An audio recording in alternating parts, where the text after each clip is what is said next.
Once again, I can identify, define, and graph relations and functions. Let's read it together. 1, 2, 3. I can identify, define, and graph relations and functions. So now, even though it's a new concept, relations and functions, it's still under the same concept that we started, which is a two-variable equations. Remember that? Yesterday we said from here on we're going to be looking at two-variable equations. So, I can identify, define, and graph relations and functions. We don't need a Freire model. We do need to write some steps, though. Write this down, please. Steps. Step 1, represent the ordered pairs as a table, mapping diagram, and graph. Step 2, identify the domain and range of the relation or function, which is the set of ordered pairs. And step 3, define the relation or function. Write that down, please. So for step 1, I want you to, when you get there, underline the 3 things that they're asking us to do when we represent the ordered pairs. 3 different ways. With a table, with a mapping diagram, and with a graph. How many different ways are we going to represent it? 3. Table, mapping diagram, and graph. When we identify from that ordered pairs, we're going to identify 2 things, domain and range. We're going to identify 2 things, domain and range.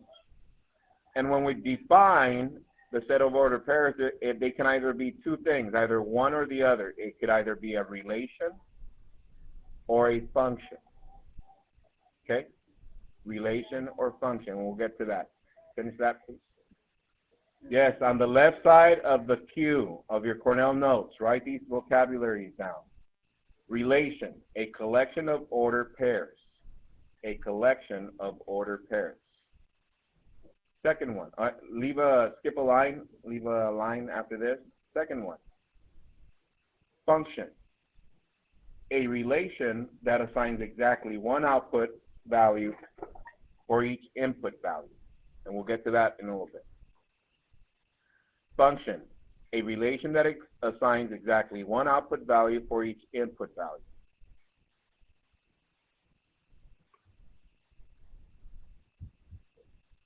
Number 3, domain, all x values of a relation or function. In parentheses, I wrote inputs. All x values of a relation or function. Domain, all x values of a relation or function. Domain, all x values of a relation or function. So if the domain is all x values, what do you think the range is? The range is all y values of a relation or function. Range, all y values of a relation or function. All y values of a relation or function.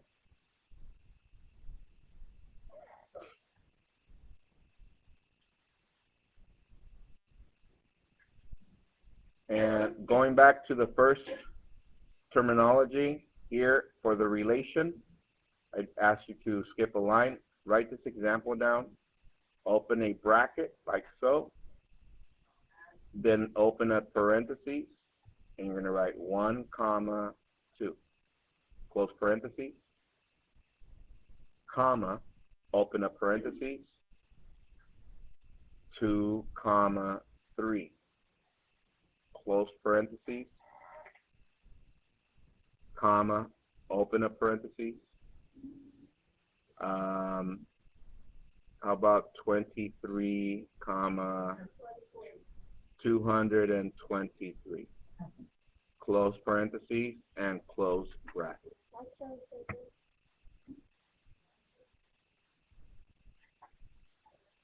So, let's see, relation, a collection of ordered pairs. Do we have here a collection of ordered pairs? Yeah. An ordered pair, this one, it consists of an x value and a y value. For those of us that forgot, this is a quick refresher from last year. The first number here on the left side is the x value, and the number to the right is a y value. Once again, this one is an x value, This one is a Y value. This one is an X value. This one is a Y value. Are we there so far? So all these is a collection of ordered pairs. Each one of these, what do you think they're called ordered pairs? Because it's how many numbers per parentheses? 2. What do you call 2 in a different way? Pair. Yes. Okay. So far so good? So that's the vocabulary that we're going to use. And once again, check this out. Everybody look up. If I was to give you this selection of ordered pairs, this collection of ordered pairs, and the domain says all X values of this relation. So the domain would be what? Let's see. What is my domain? All X values. Well, what are my X values?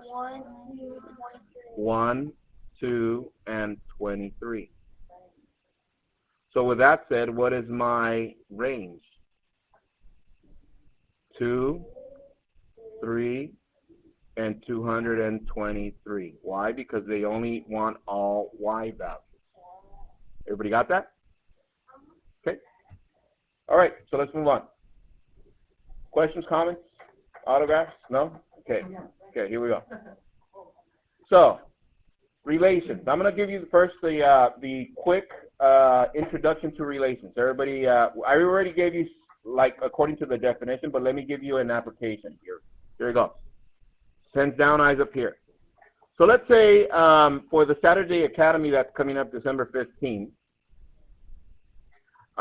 they decide, and I call a company and I say, can you guys bring me a soda machine because I want to have a bunch of students here on campus.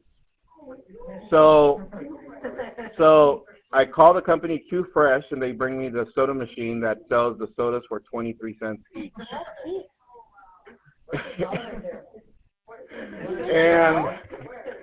and the selection that they give us a, guys, focus please. They give us a total, let's see, we have 1, 2, 3, 4, 5, 6, 7, 8, 9, 10, 11, 12 buttons to push and select sodas and drinks from.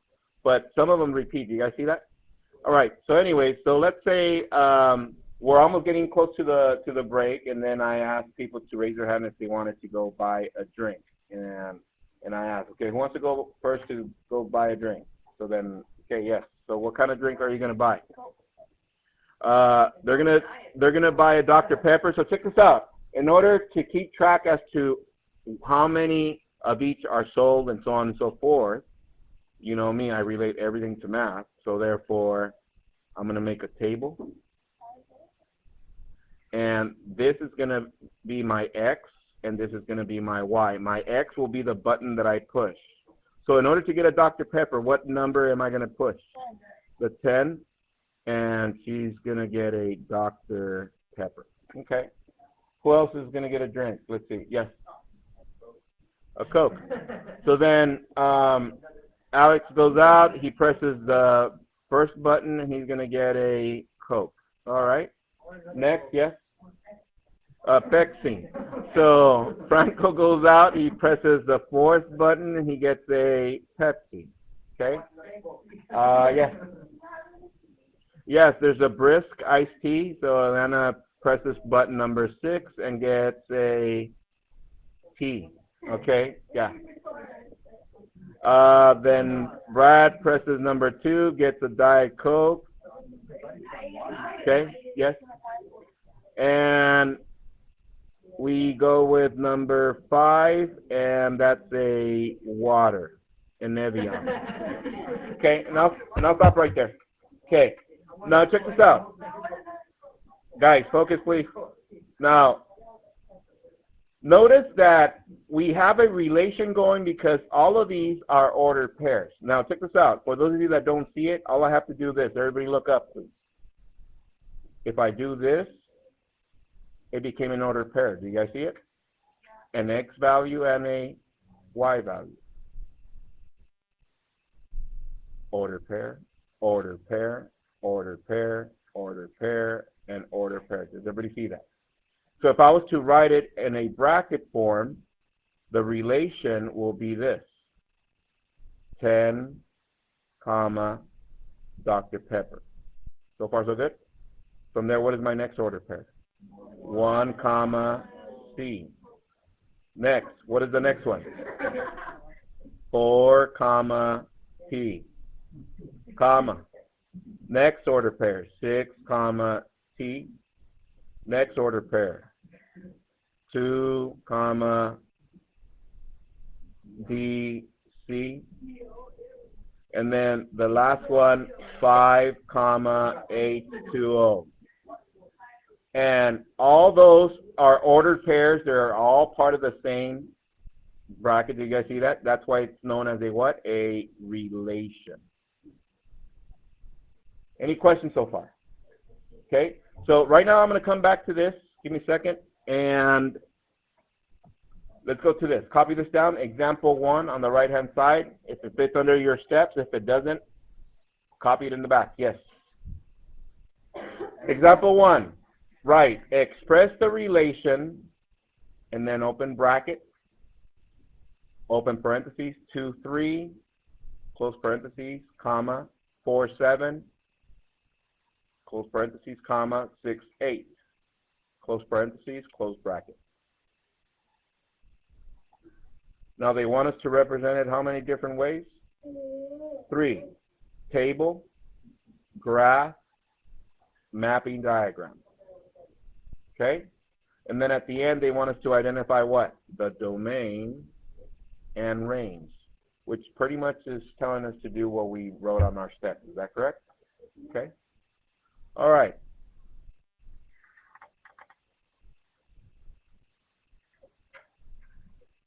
All right, pens down, eyes up here, please. Writing utensils down. You'll finish copying right now. Okay, here we go.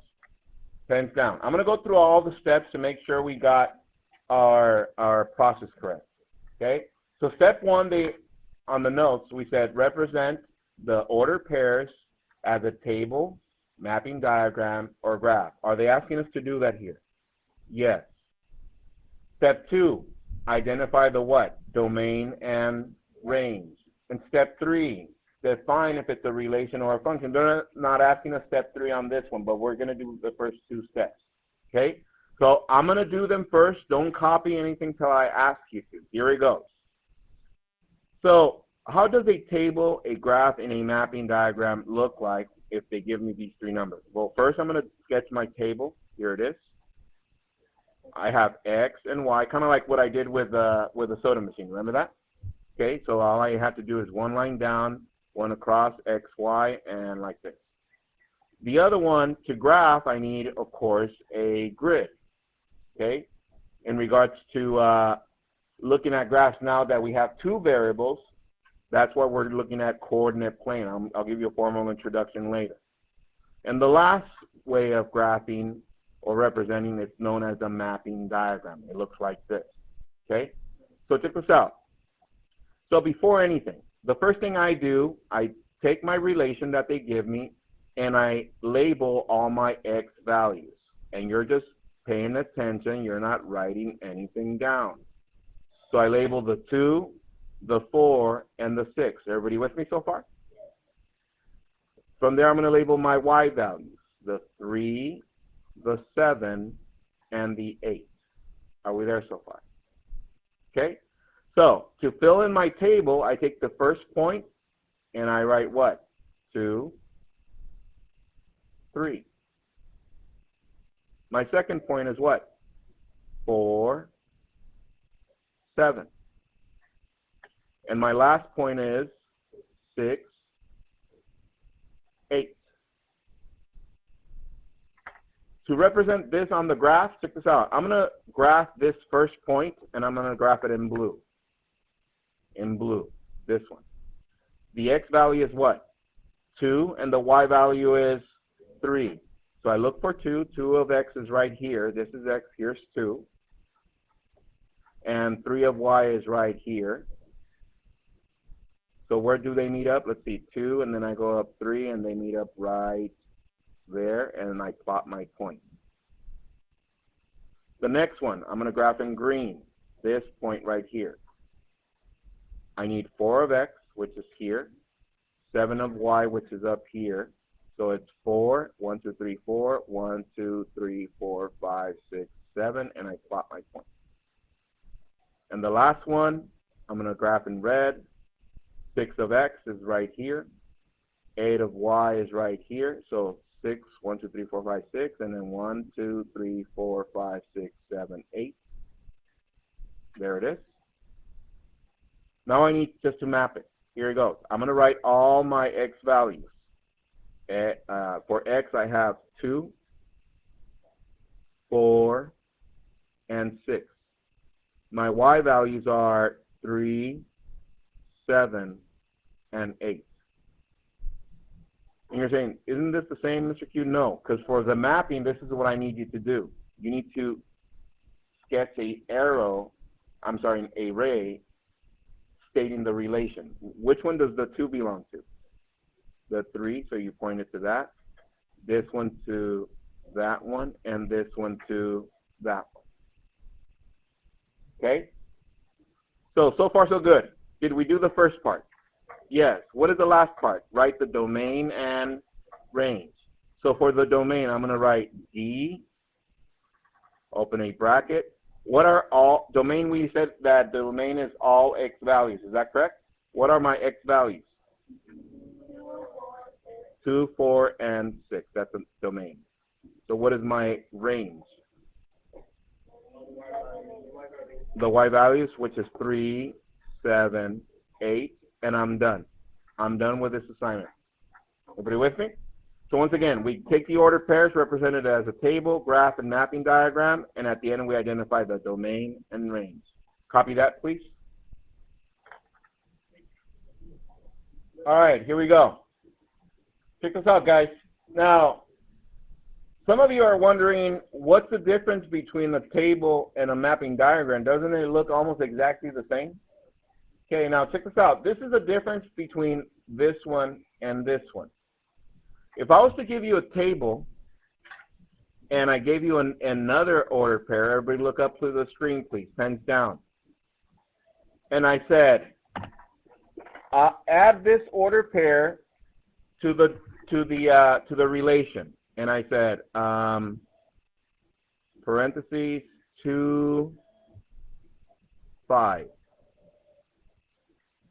So I add this to this bracket right here. Everybody see this? The bracket that they gave me already here. I add that in there, which means what do I need to do in here? Make another one, right? So therefore, I'll add it here. Check this out.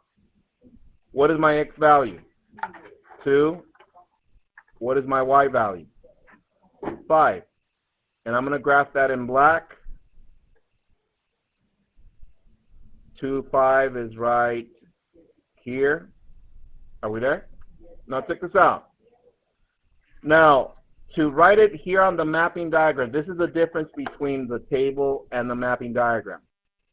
If a number appears twice, either in the x or the y value, you do not write it twice in your mapping diagram. Which one appeared twice?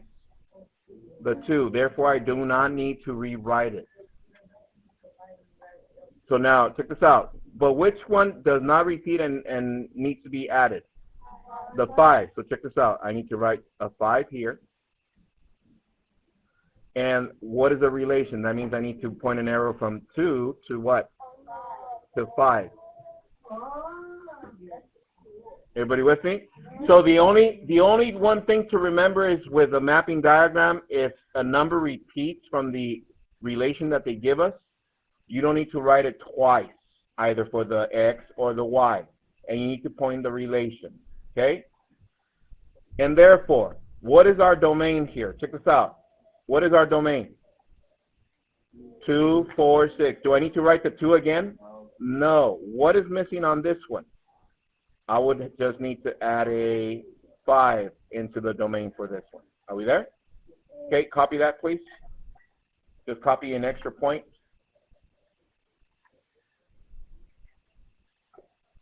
All right, so with that said, you already know what to do with an order, a set of order pairs, which is a relation. You know how to represent it as a table, graph, and mapping diagram, yes?